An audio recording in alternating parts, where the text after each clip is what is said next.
होली के छुट्टी के बाद आज हम संघीय शासन व्यवस्था पर अपना वीडियो जारी करने जा रहे हैं। संघीय शासन व्यवस्था का संक्षिप्त हम यहाँ चर्चा करने जा रहे हैं। इसका विस्तृत नोट्स या वीडियो हम आगे के क्लास में देंगे। चलिए हम लोग देखते हैं संघीय शासन व्यवस्था होता क्या है।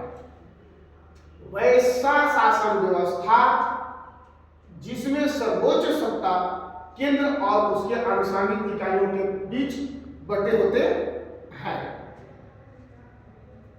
कहने का मतलब है कि सर्वोच्च जो सत्ता होती है केंद्र सरकार और उसके आनुषंगिक जो इकाइयां होती हैं उनके बीच बटे होते हैं।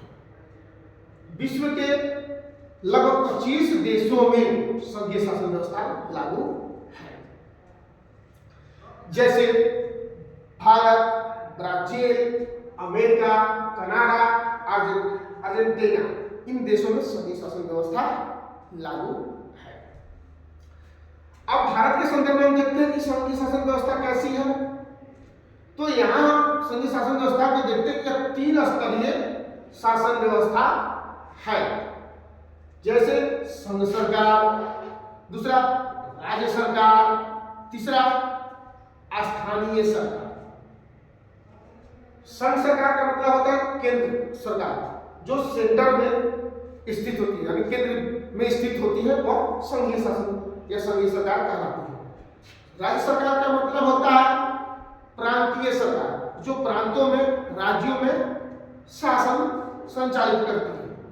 स्थानीय सरकार का मतलब होता है जो स्थानीय स्तर पर स्थानीय लोगों के द्वारा संचालित शासन व्यवस्था को स्थानीय सरकार कहते हैं। इसमें स्थानीय सरकार में स्थानीय लोगों का बहुत महत्व होता है। इसको हम 2 भागों में बांट करके करते हैं, एक पंचायत शासन व्यवस्था और दूसरा नगर पालिका शासन व्यवस्था। अब ये दोनों का हम चर्चा आगे एक क्लास में करेंगे। जब हम पंचायती शासन व्यवस्था इसका पढ़ाना शुरू करेंगे तब वहां फिर हम नगर पालिका शासन व्यवस्था पढ़ाएंगे, तो इसको हम चर्चा करेंगे। अब थोड़ा सा देखते हैं हम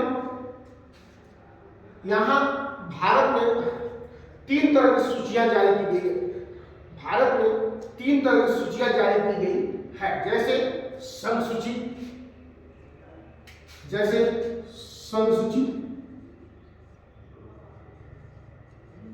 दूसरा राज्य सूची,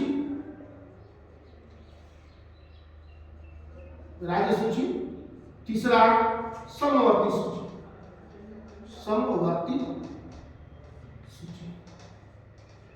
ये 3 तरह की सूचियां हैं।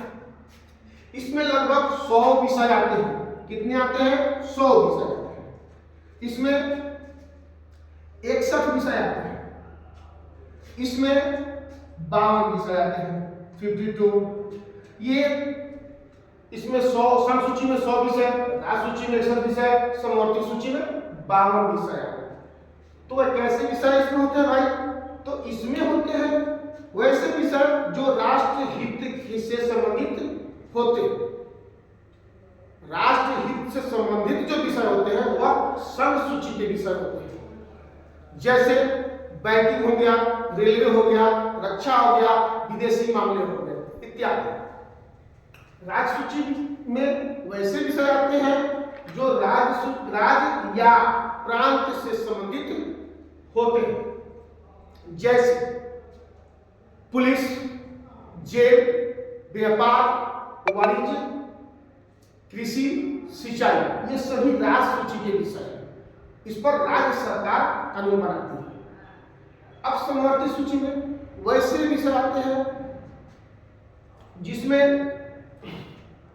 वह राज्य सूची के मामले राज्य सरकार का भी और संघ सरकार का भी उस पर अधिकार होते हैं, जैसे शिक्षा, विवाह, गोद लेना, तलाक।